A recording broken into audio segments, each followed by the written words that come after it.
Vou perguntar para o Percival se ele conhece esse rapaz, se ele já viu alguma vez esse rapaz.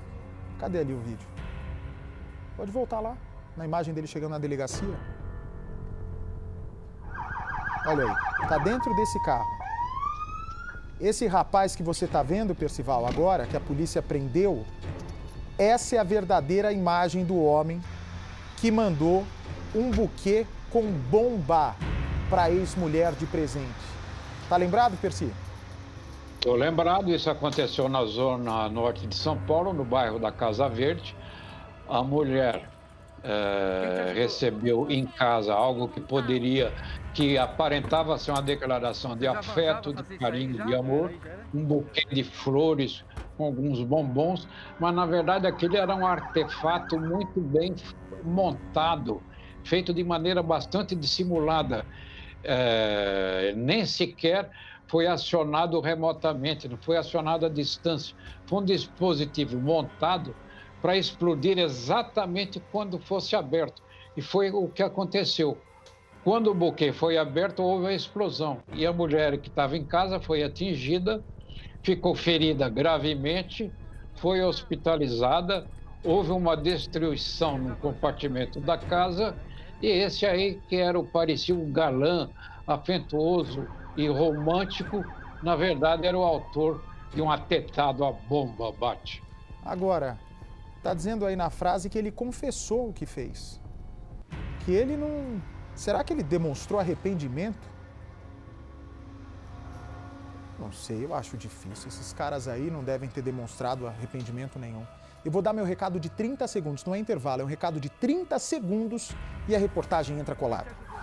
A sirene anuncia a chegada de um dos criminosos mais procurados da cidade, o autor do buquê bomba.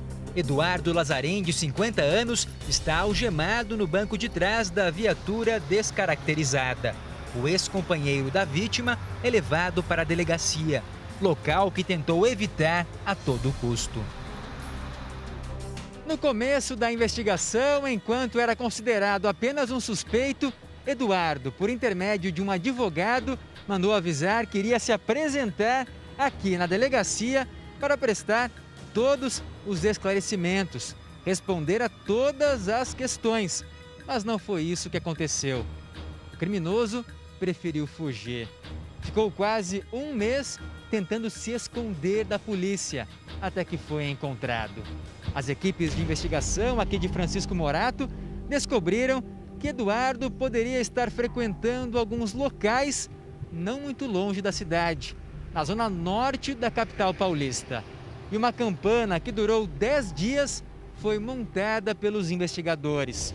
Eles até se disfarçaram de garis para ficar pelas ruas sem que ninguém percebesse que a polícia estava no local observando tudo e a todos. E foi quando Eduardo chegou até a rua para entrar em uma casa que a polícia já estava lá aguardando para capturá-lo. Eduardo não resistiu à prisão e admitiu ter fabricado o explosivo. Informalmente, ele confessou, relatou todos os fatos, como que aconteceu, por que ele fez isso, foi tomado por uma crise de ciúmes muito grande, por se sentir preterido, né, pela vítima, então ele acabou por fazer essa bomba, né, esse artefato, que ele disse que não esperava que fosse assim tão potente como foi, né. A ideia dele, em tese, ele disse que era só dar um susto nela, entendeu? Uma vingançazinha, tem uma vingança contra ela, né, por se sentir preterido e dar um susto nela. Era o disfarce quase perfeito para uma bomba. Um buquê de flores e um presente. Quando a caixa foi aberta, tudo explodiu. Parecia um sapato, só que aí começou a sair faísca. Aí eu falei, nossa, fogo. Aí depois eu não lembro de mais nada. A operadora de telemarketing Edileuza, de 49 anos, precisou ser internada com ferimentos no rosto e no corpo causados pelos estilhaços. O foragido estava com a fisionomia um pouco diferente. Agora usava barba, até para não ser reconhecido. Carregava uma pequena quantia em dinheiro e poucas trocas de roupa. Contou aos investigadores que estava sem trabalhar e morando pelas ruas. A casa apontada como um possível paradeiro de Eduardo, a polícia ainda tenta confirmar se pertence a algum parente distante do criminoso. E a cultura dele é de não se entregar, ele pretendia vir fazer uma vida fora, quiçá talvez até fora do Brasil. E então nós estávamos com um monitoramento total sobre ele. Ele disse que ele estava na rua, mas a aparência dele, a situação dele não era compatível com a versão apresentada. E nós acreditamos que tinha algum familiar que estaria prestando essa ajuda a ele. O Cidade Alerta teve acesso com exclusividade ao local onde o explosivo foi fabricado, uma pequena oficina na casa de Eduardo. A então esposa não entendia o que ele estava montando. Porque faz tudo aqui dentro, tudo é dele, sabe? Tudo é dele. E a senhora viu que ele estava com... Não, eu sei que ele estava com fósforo, meu filho, só isso. E não falava que ele não era pra mim mexer, porque eu sou curiosa. Eu mexo em tudo, sabe assim? Falava de terra, eu tudo perguntava assim, Eduardo, o que você está fazendo? Aí foi, estou fazendo uma gambiarra. A mulher se separou de Eduardo ao descobrir que ele tinha uma amante e que foi o marido quem tentou matar Edileuza. Quase 30 anos jogado no lixo. Ele destruiu a vida dela. Destruiu a vida dela, destruiu a minha vida, a vida de todo mundo. O que você pode fazer da vida? Nada. Ele destruiu a minha vida, meu. Nós estamos chegando agora para conversar com a Edileuza. Depois dessa notícia da prisão do Eduardo, com certeza ela deve estar muito aliviada. Ela está ficando na casa da mãe dela, pois desde a explosão ela teve que sair da própria casa. Danificou tudo lá, não tinha mais como ficar. Com licença, boa tarde. Boa tarde.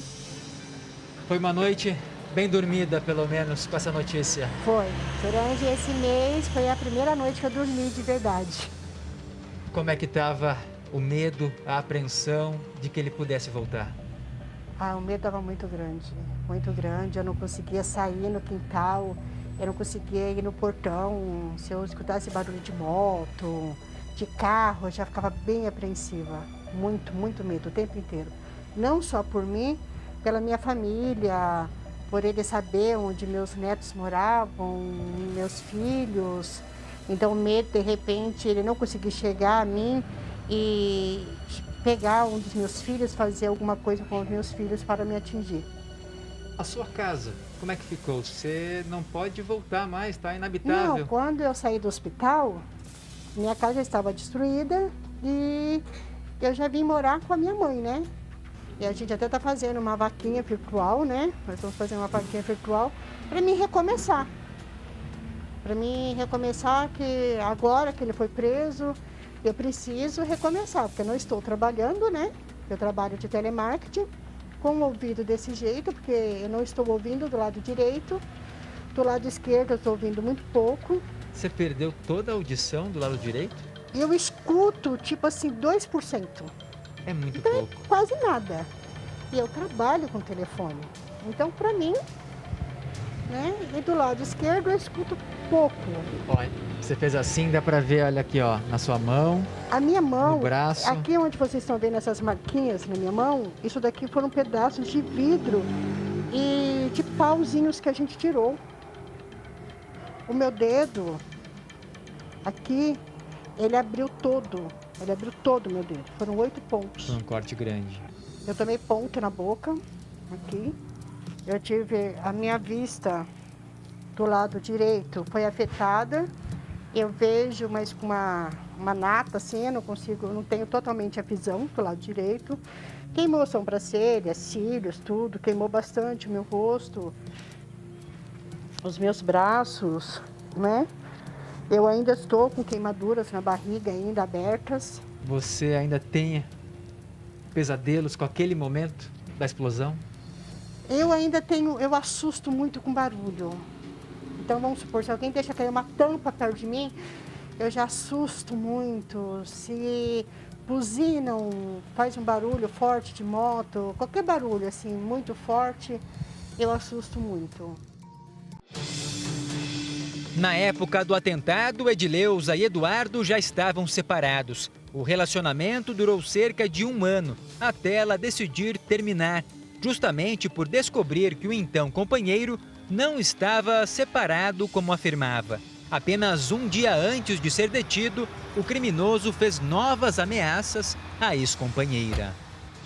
Você desgraçou a minha vida, eu vou te achar. Eduardo, eu desgracei a sua vida? Presta atenção no que você está falando. Você sabe que você estava mentindo. Eduardo. Eu vou te achar pra gente conversar. Mas a gente pode conversar.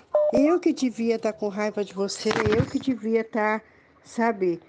E eu não tô com raiva de você nem nada, não quero o seu mal nem nada, sabe? Eu que não entendi nada, por que você fez isso, por que você quis me matar. Eu não tenho noção por que você fez isso, até hoje eu me pergunto. Você desbloqueou o Eduardo a pedido da polícia, uma estratégia da investigação, para saber se ele ia mesmo entrar em contato.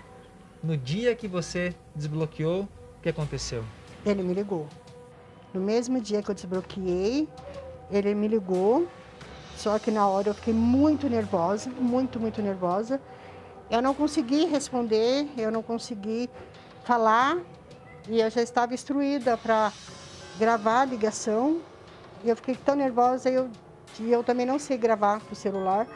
Aí eu desliguei meu celular, retornei a ligação para ele para poder gravar a ligação. Eduardo deixou claro que não ia dar paz para Edileuza.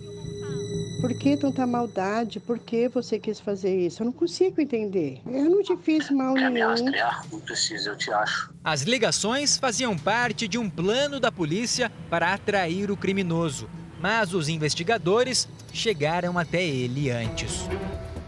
Edileuza só espera que agora Eduardo fique preso e por muito tempo.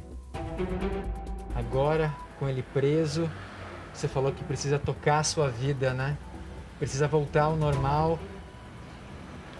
É possível fazer isso sabendo que, ou com esse medo de que por algum motivo, ou pandemia, algum motivo ele possa ser solto? Eu não quero nem pensar que ele possa ser solto. Eu não quero nem imaginar que a justiça possa fazer isso comigo. Não quero nem imaginar uma coisa dessa, porque assim, foi um mês de muita tortura, um mês de muito medo, um mês que ele estava solto e eu fiquei presa nas minhas dores, eu ainda sinto dor. Então assim, é muito difícil saber que agora que ele foi preso, que eu acho que eu vou ter um pouquinho de paz, aí a justiça soltar ele, não quero nem pensar nisso. Eu quero pensar que eu vou voltar a ouvir, eu vou reconstruir a minha vida e vou seguir minha vida em frente.